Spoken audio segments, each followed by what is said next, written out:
also. Thank you guys so much for being here. Welcome to Conspiracy Cold Cases. Today, I'm going to tell you what really happened during the McKinley assassination. All right, so by round of applause, who here already knows the story of the McKinley assassination?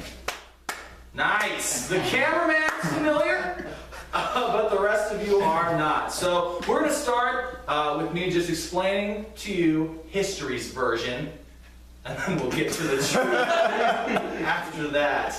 On September 6th, 1901, President William McKinley was at the Pan American Exposition in Buffalo, New York. He would try to meet as many people as possible because it's like such a big deal to like shake the president's hand.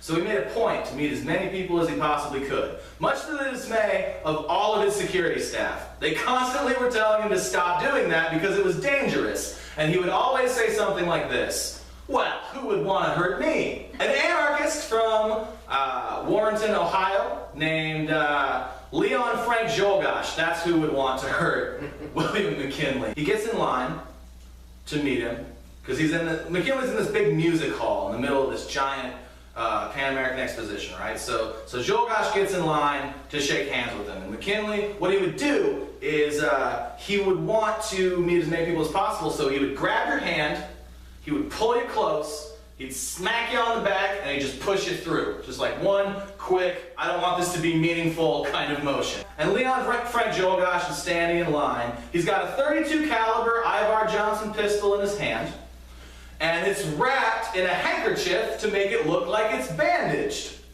right? So he's standing in line, waiting to meet the president, and there's a Secret Service agent named George Foster. Now, Agent Foster is standing like off to the side of the line. He's kind of overseeing who's like coming up to the president in line. And he doesn't notice that Leon Frank Jolgosh has a gun-shaped bandage because he's too busy focused on the person behind Jolgosh in line. Anybody have any guesses as to why he would be so focused on James Parker, the guy standing behind Jolgosh in line? Anybody? Any guesses? Black. That's right! James Parker's black! The police are so racist, they let the 25th president of the United States die because they were racially profiling. Ironically, the first person to tackle Leon Frank Jolgosh after he shot the president. And then George Foster in court, like that was his excuse. It's 1901, so that was his excuse. He was like, well, there's a black guy. What was I supposed to do? Like, that's what he thought was going to get him out of trouble. Like, that could have happened to anybody! It's insane.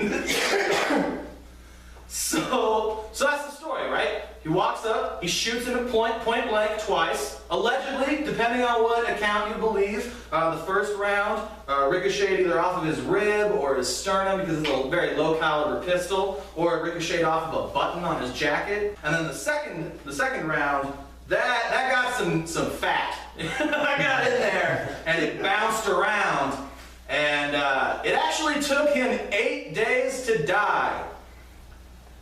8 days! Wow. Yeah, it's just like the reverse of Hanukkah. It's this. And then the blood miraculously lasted for 8 agonizing days. He eventually died of pancreatic necrosis on the 14th. So, you might be thinking to yourself, Mundek, where's the conspiracy?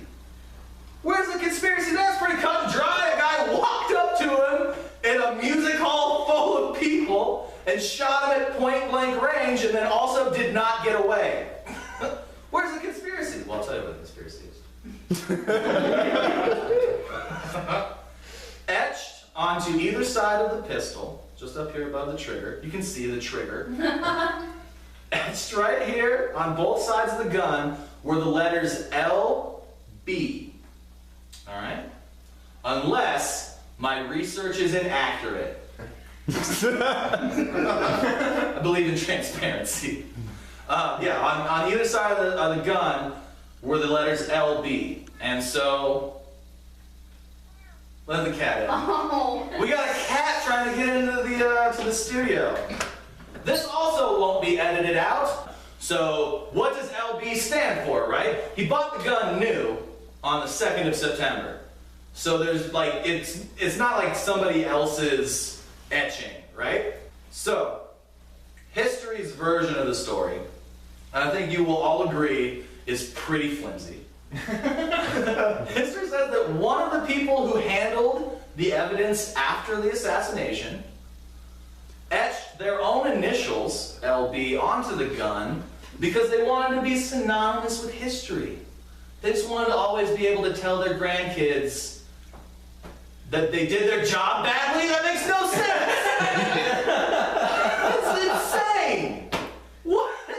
There's no way that that's true. We were able to figure out, me and my crack team of unemployed 30-year-olds,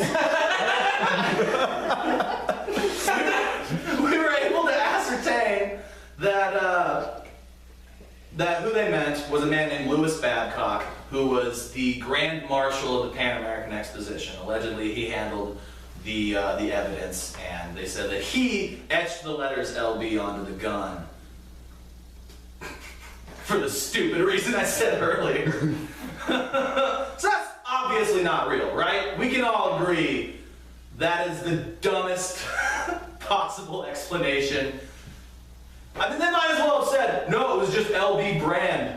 But it's not real, right? So that's the Louis Babcock theory. So over the rest of the course of the rest of this episode, I'm going to explain to you my 3 way better theories as to what happened. And then by the end of this video, you guys are going to know why McKinley was assassinated. You're going to know why Leon Czolgosz was the one who assassinated him. You're going to know who called the hit to ice the 25th President of the United States. And we're going to find out if my cat's going to walk back through this garage. Stay tuned. We'll be right back.